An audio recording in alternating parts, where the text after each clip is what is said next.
Alright, so I just got back from seeing the Wolverine. I just wanted to make a little quick video talking about how I felt the movie did. Was it good? Was it bad?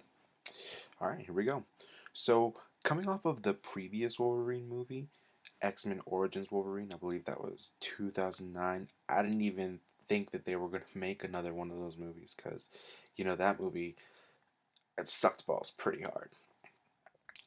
I didn't even, so I didn't really pay it any mind. I don't remember what movie I was watching where the trailer popped on, and at first, you see the big Marvel logo, and I was pretty pumped because, of course, fan, right? But then, you see Hugh Jackman, he starts doing his thing, and I'm just like, really? We're, we're doing this again? All right, Daddy, if you want to beat that dead horse into the ground, you pound that motherfucker. So going into it, the bar was low. The fact that bar was so low is pretty much underground. But I gotta say, this movie definitely surprised me. I mean, was nowhere near as I mean, it's a far superior movie to X-Men Origins. And I don't even know if it was because my expectations were so low, but I just really, for the most part, I really enjoyed this movie. So let's start with the things it's got going for it. I'd say pretty much the most important positive of the movie is the overall action, not just in the way it's choreographed and shot, but the fact that there is so much of it in there. Because of course, when you go see a Wolverine movie, you want to see an action flick. You know, he basically is an ass kicker, and that's what you want to see him do, right? But like I said, it's not only in the choreography, but in the way that it's shot. One of the things that surprised me more than anything was the fact that they were able to not so much hide the fact that there wasn't that much blood, but make you forget about it in general. Because again, when you go see a Wolverine movie, most people would expect maybe not like a gore fest, like entrails and such, but you want to turn that blood dial just up just a little, maybe on a 1 or a 2 at least, right? Because you want to, he's ripping into people with claws, right? So obviously you're gonna see blood, you're gonna see people getting shot, you're gonna see him taking bullets. But and of course, they can't really show too much of that in a Marvel Disney flick. But for what's there, it not only makes you forget that there is no blood, and if there is, it's very little and in very select key areas where, hopefully no one will get offended. But more importantly, it just makes you really enjoy the action in spite of that. So definitely props to the direction team, production team, what have you. And of course, the other biggest positive this movie's got going is Hugh Jackman. I mean, the guy basically is Wolverine. I think even in spite of how bad people think X-Men 3 was, how bad people think X-Men Origins was, I think it's pretty much universally accepted that Hugh Jackman does a great Wolverine. In fact, probably one of the better translations from comic to screen that we can think of. So he brings 110% to this movie. He's having fun in the role. You can tell, he really likes playing the character. And I'm glad. I'm glad to see him back because he does a great job. And, you really want him to have that solid Wolverine movie that people can point to be like, this motherfucker knows his stuff. So, in that regard, it's extremely enjoyable just watching him, play the role and come back to it. And probably the third and most important thing is that it really does have a good story. Maybe up until the third act. That being said, there's probably going to be spoilers at some point, so you know I might give a warning, I might not, but regardless, it it really has a good story. Not in the sense that it's complex. It's not one of those movies like Looper or Inception that's gonna kind of leave you thinking like, whoa, you're gonna be talking about it for days. No, no. the beauty of the story is in its simplicity, right? Like it's simple and done before, yes, but what's good about that is that there's little to fuck up. There's little you can mess up when your story is, pretty much bare basics story. Um, and in that sense, it's really good up until the third act, but we'll get to that. So again, where this movie shines, like I was saying, is in its action beats. The first one is pretty simple. Wolverine in a bar doing his thing, beating up on a couple bar thugs that um, they've done some wrongdoings at some point. So he's an ass kicker. We established he's still an ass kicker for justice, so that's all good. He's not like an anti-hero or anything like that in um, the traditional sense, I guess. But he's just all around a badass. So.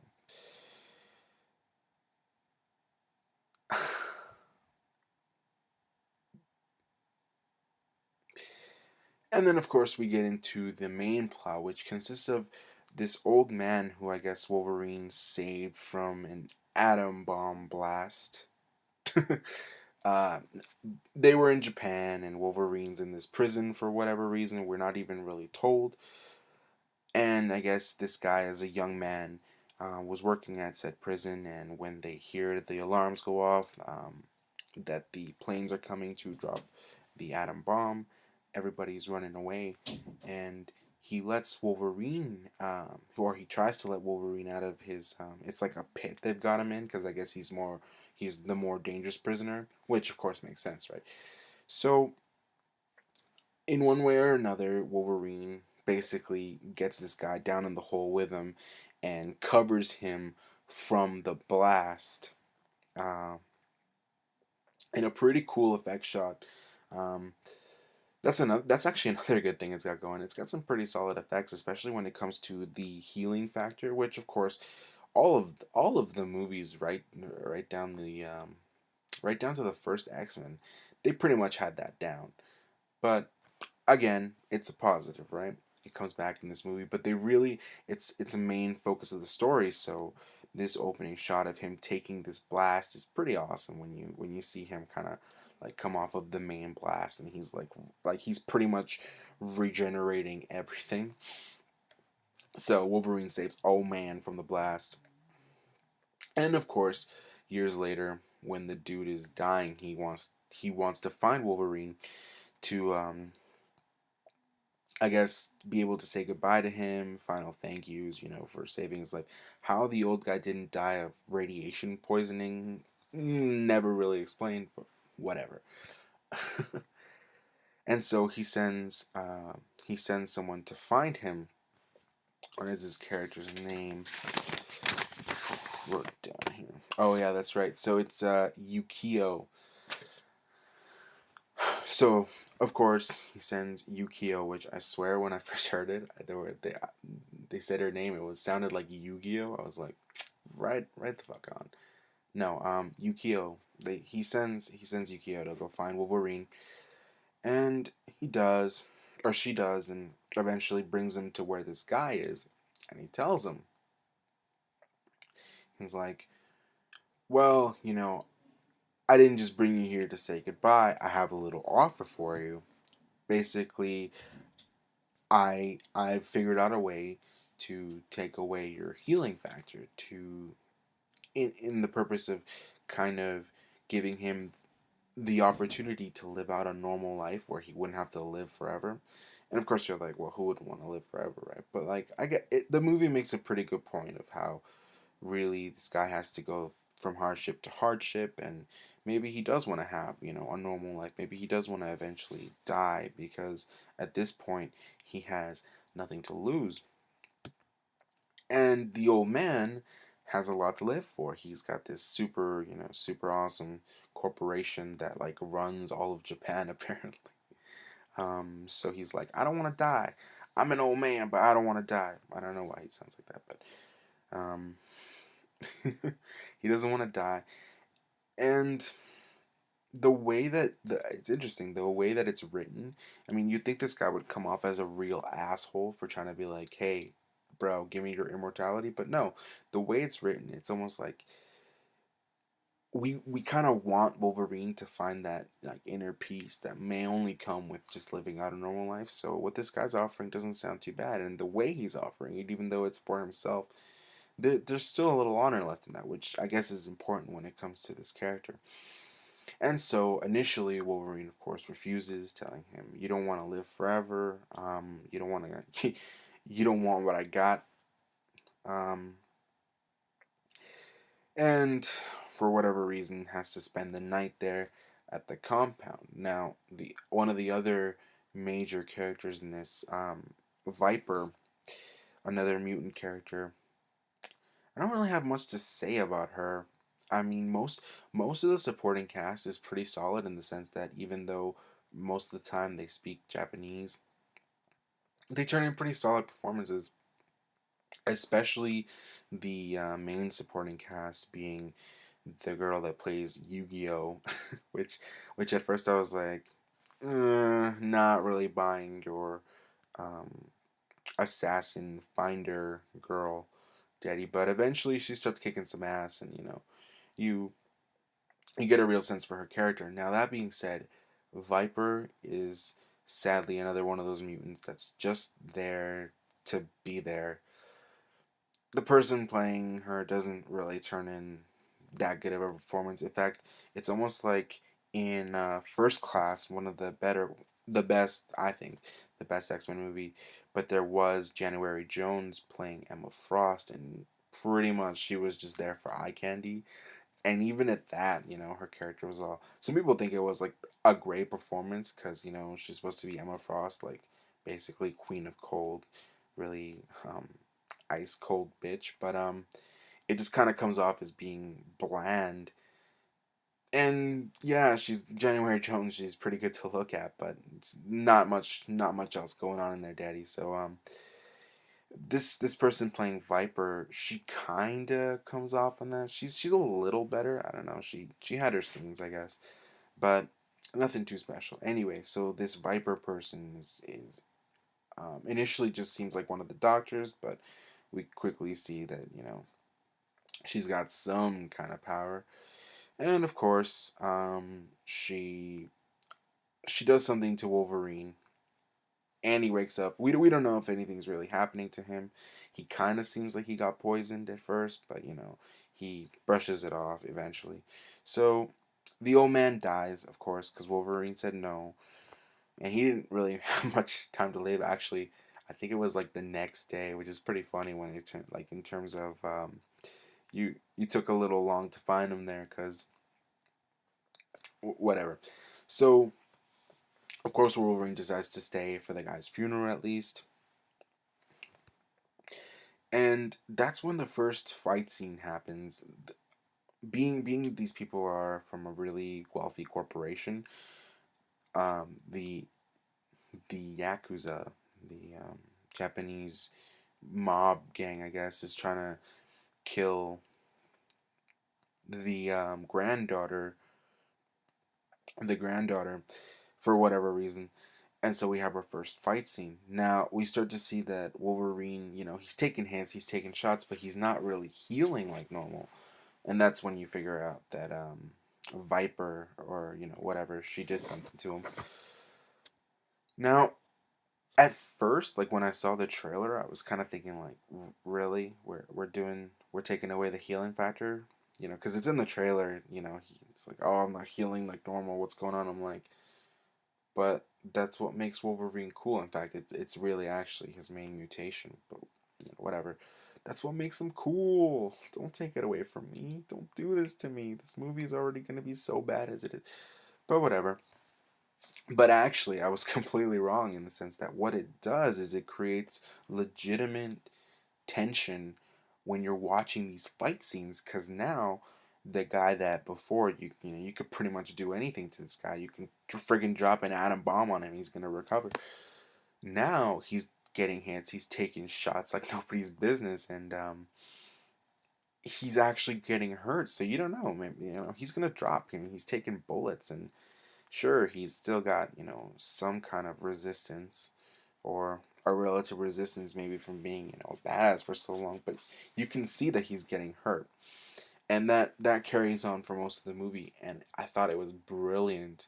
Um, One of the more brilliant story elements, which really brought some much needed, like I said, tension to these action scenes. Because now instead of being like, okay, let's see how he's going to take this next guy out, you're actually thinking, let's see how he's going to save his ass from being shot or getting, beaten up. And of course, he's still kicking ass. He's still taking guys out regardless. So moving on into the beginning of the second act, Wolverine is following. Wolverine is following the granddaughter around the city trying to protect her because he knows that, if he leaves or whatever, she's gonna get taken out in like 2 seconds. And they go on one of those bullet trains, the one that go like super fast, and they have probably the most impressive action sequence of the entire movie on this train where he's literally fighting these guys off as they're hanging on the train. These guys, of course, Wolverine's using his claws. These guys are using knives, but like the train's going so fast that it's like pulling back on them, and like it's pretty hard to stay on. They can't even stay up too long because there's various signs and lights that they could be hitting. The action scene is pretty damn impressive. And of course, as we come off of that, um, the granddaughter obviously becomes a love interest. And but what I will say though is I feel like they spend a little more screen time. Um, they share a lot more screen time than what we're used to, especially in comic book movies where it doesn't really matter. I mean, with the exception of like maybe the Thor movie and Natalie Portman's thing, they had a lot of scenes, but you can point to some examples, like say the Captain America movie, where it kind of feels forced that this person becomes a love interest. The characters only share like maybe a couple scenes of dialogue, and it's like boom, now they want to bang. But in this one, it's kind of like that, where eventually it just boils down to give me some sugar, baby. But at least you can be like, well, they had some moments. There could be legitimate reason for this. So props to that movie. Another thing that's cool is that Wolverine is trying to get over Jean Grey. She keeps appearing to him in these dream sequences. Same actress as it was in the X-Men, which is cool to see her reprise that role, even though it's only kind of like a small, like she's not really Phoenix or anything. She's just kind of in these dream sequences.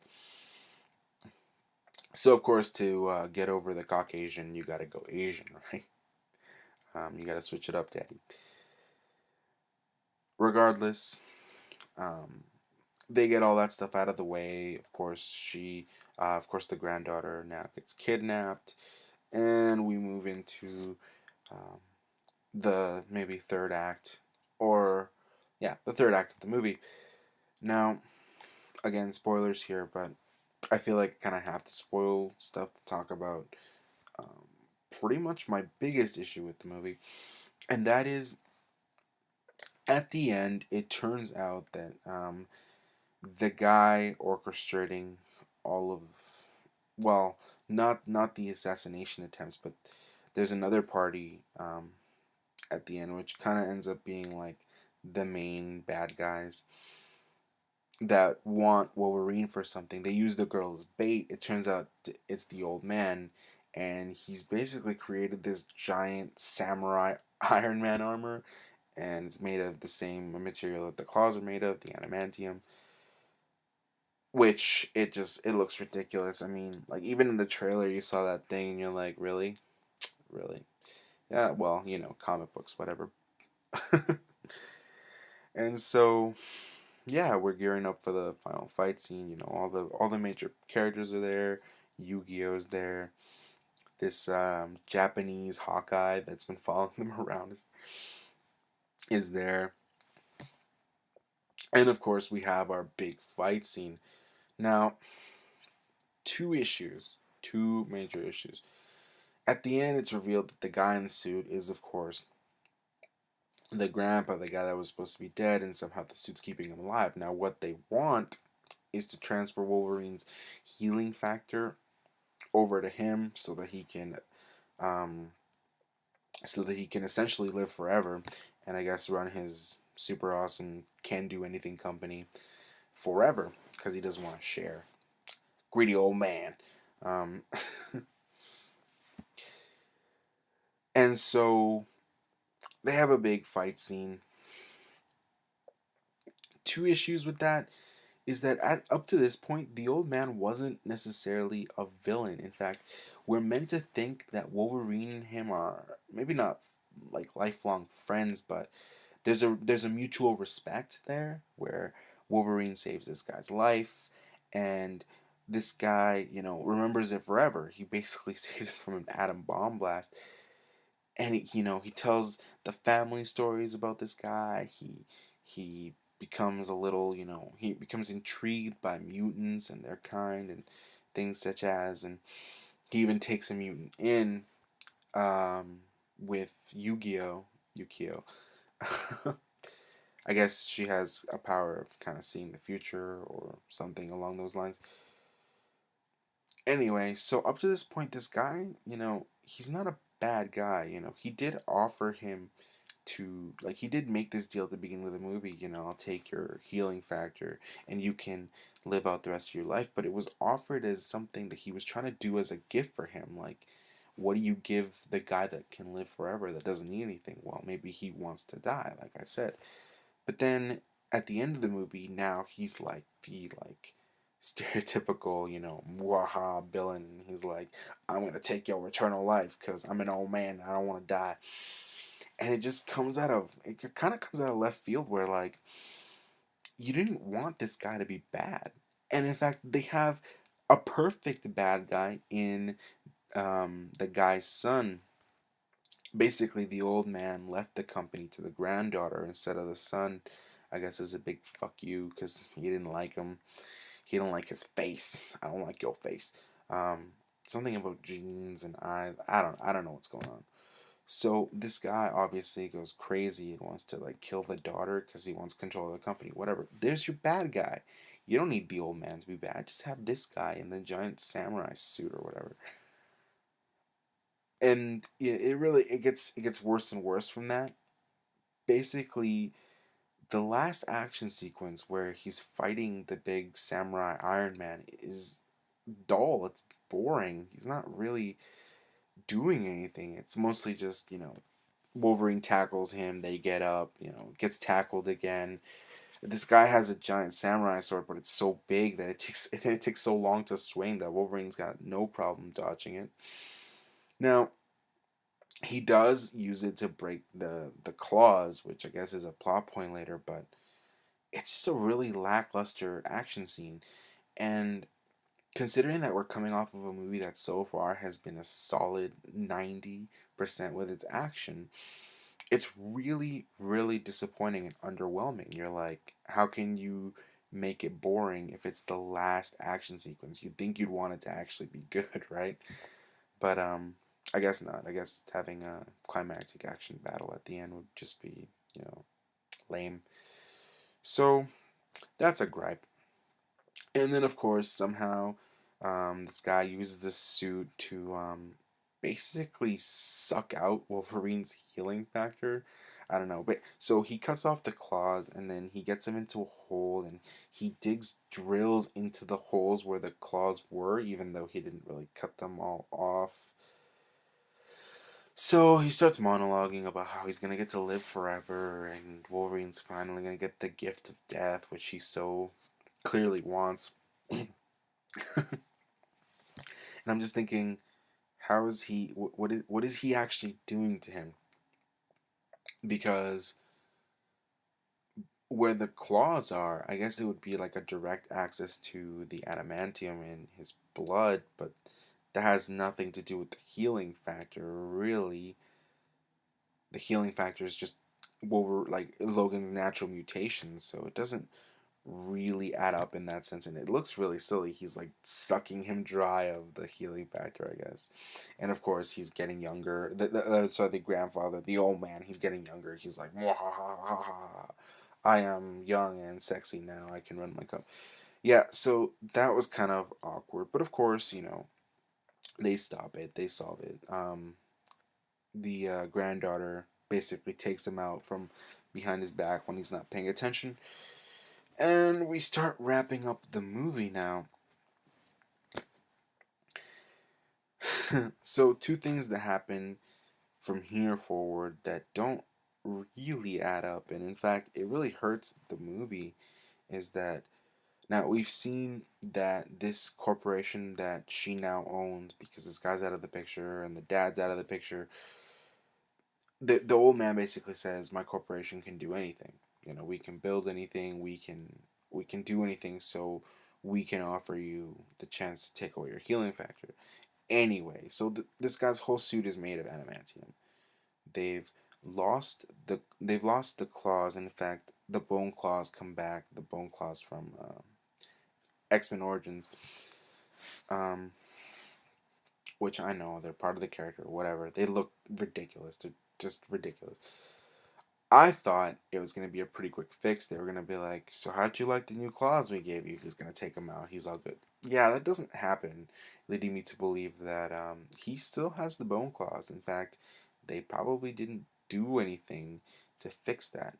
Minor, but kind of annoying, seeing as how when it comes to Wolverine, it's the attitude and it's the claws that most people remember, but probably the claws, right? He doesn't have those anymore. Kind of reminds me of Iron Man when they decided it'd be cool to blow up all the armors. But that's another thing. Um, yeah, and then the other thing, which was kind of like messed up, is like he doesn't stay with the girl, even though the whole movie we've been like kind of getting over Jean Grey, and then there's this final scene where he's just like, "That ain't me anymore." I love you forever, but I gotta move on. I got some chow mein over it. No, but then at the end of the movie, he's like, she's like, stay with me, stay here. He's like, nah, bitch. I got things to do, man. I gotta roll out. So he basically, he hit it and quit it, if you will. He tapped and then he tapped out, which just kind of comes off as douchey. And like, I get it, Wolverine can't be tied down, just like Spider-Man can't be married, whatever. But it just comes out of nowhere. Like, there's no reason for him not to stay there. He's not in the X-Men anymore. All the Weapon X people are dead. Like, he was basically a drifter at the beginning of the movie, and nothing's changed that would change that. So why wouldn't you want to stay with your super hot Asian girlfriend who has, an awesome corporation which you can live off of forever? Because I guess, and it's implied in the movie that they like fell for each other. So in that sense too, it just kind of comes off as like, what? And then of course we end the movie with Yu-Gi-Oh apparently going off with Wolverine, and the girl, the granddaughter, lends them her private jet and is like, "We can go anywhere. Where do you want to go?" "I want to go up." Logan, that's not how planes work, Daddy. You actually have to pick a direction. But now they're like, "I want to go up, and then we'll see where this goes." So you're just gonna be like, "Okay, so we're in the air now. Where are we gonna go?" "Wherever the wind takes us." I don't know. Whatever. And so roll credits, and that's your movie. Now, this movie had me up until then. I mean, honestly, the action was good. The story was, like I said, pretty simple. Mostly just, a revenge story with, a comic book villain. But then they went and did something that didn't need to be done. The old man did not need to be the Silver Samurai. And speaking of the Silver Samurai, that's another thing. That was one of the major selling points for this movie is to see the Silver Samurai. Not I don't really know much about the Silver Samurai. Like I said, well, I'm more of a casual fan of the comics, but from what I know, he's maybe not a major villain, but he's up there. He's got it going on. And so it's I don't like the interpretation that they went with. Now, whenever you're like a comic book fan and you complain about in these movies about anything that, um, differs from the books, you get pretty much you get the same universal response. Well, you know, you're just, a fanboy, or, you're a fan of the comics and you can't see anything for what it is. You can't detach yourself from that. But that's not necessarily true. And in fact, I find most fans, what they appreciate is a good interpretation. It doesn't need to be spot on, it just needs to be good. And, you know, faithfulness to source material is a topic all on its own. But I'm actually pretty lax when it comes to that. Like, I'm not one of those people that'll rip a movie apart based on how did it follow the books, what's different, what changed. I don't really care about that stuff as long as your interpretation doesn't insult my intelligence, or is like completely way off. For example, the Deadpool. Speaking of X-Men Origins Wolverine, the two biggest things about Deadpool is that he's the merc with the mouth. He talks. He breaks the fourth wall. He's funny. He kills people, but he's beaking them as he's doing it. And then, of course, in X-Men Origins, they go and first they call him the Deadpool, which I don't know what the deal is with putting the in front of these people's names. It's so stupid. The Wolverine, the Deadpool. Daddy, it's just Deadpool. That's not hard. Just, look it up pretty quick. And in fact, wiki it. The first couple of things you'll see is Merc with the mouth. He's killing you. He's beaking. No, they go and have his mouth sewn shut or something, and then Wolverine's like, "Oh, Wade, Stryker found a way to shut you up finally," and they have their action scene. What is the point of doing that? Just have the guy. I mean, at the beginning of the movie, Ryan Reynolds he's not beaking per se, but he makes a couple jokes. He's been pretty funny. He gets it. Deadpool does his blades thing, and then he's like, "I killed everyone. You guys should come over." But then by the end of the movie, he's just some kind of drone. He's not even saying anything, and that's that's not a good interpretation. Costumes aside, when you get the bare basics of a character wrong, that's when you offend fans. That's when you offend people like me. I think it's pretty fair to say, don't you? Like, for example, Harry Potter. Of course, they're not going to get every single scene in the movies, but what if Harry Potter was what? What if he was like super built? Like, what if he was like a bodybuilder and he didn't wear glasses? He wore contacts because he's too cool for that. What if he got every magic spell right away? Like, when you start to mess with fundamentals, that's when people start to get offended. And so when it comes to Silver Samurai, I didn't know anything about the guy. I did a quick wiki, and basically what it is he's a mutant who can transfer mutant energy into uh, pretty much any kind of weapon, and he's a samurai. Like, it's not something too complicated. In fact, there's samurai all over this movie. Um, one of the one of the reoccurring themes is that Wolverine was supposed to get a samurai sword from this guy as a thank you for saving his life. The son of the old man, he's a samurai, and he kicks ass at first, anyway. So there is samurai in it, and this guy is the Silver Samurai. But I'm pretty sure all that they really did was they looked down a list of villains and they're like, Silver Samurai. All right, well, let's just make a giant silver suit of armor and give him a samurai sword. That's all. That's all we really need.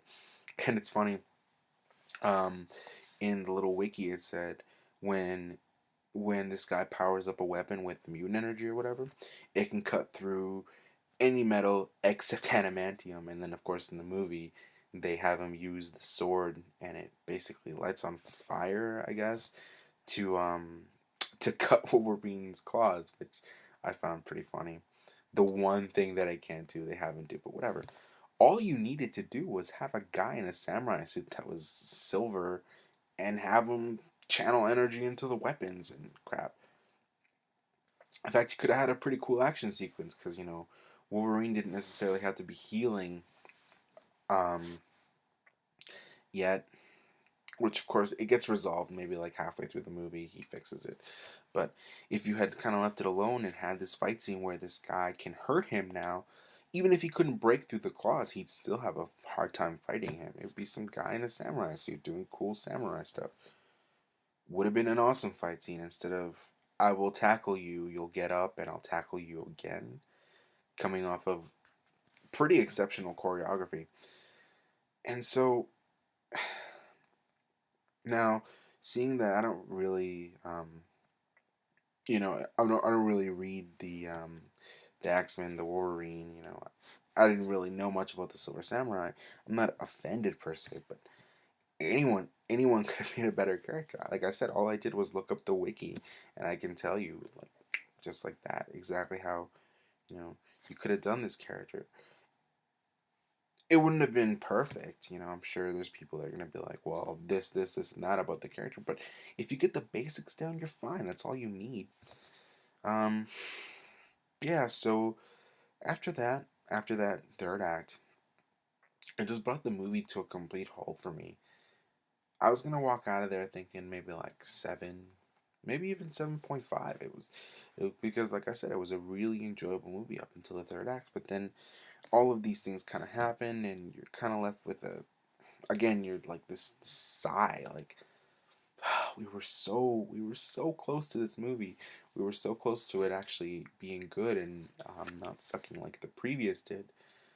But then, of course, nothing's ever perfect. So I guess I came out of it thinking it was kind of like a 6. So I guess what I would suggest is go see it, chill out for the first 2 acts, and then when it starts to gear up for the final little bit, um, yeah, it's time to dip out, daddy. So, yeah, that's what I thought about the movie. All right.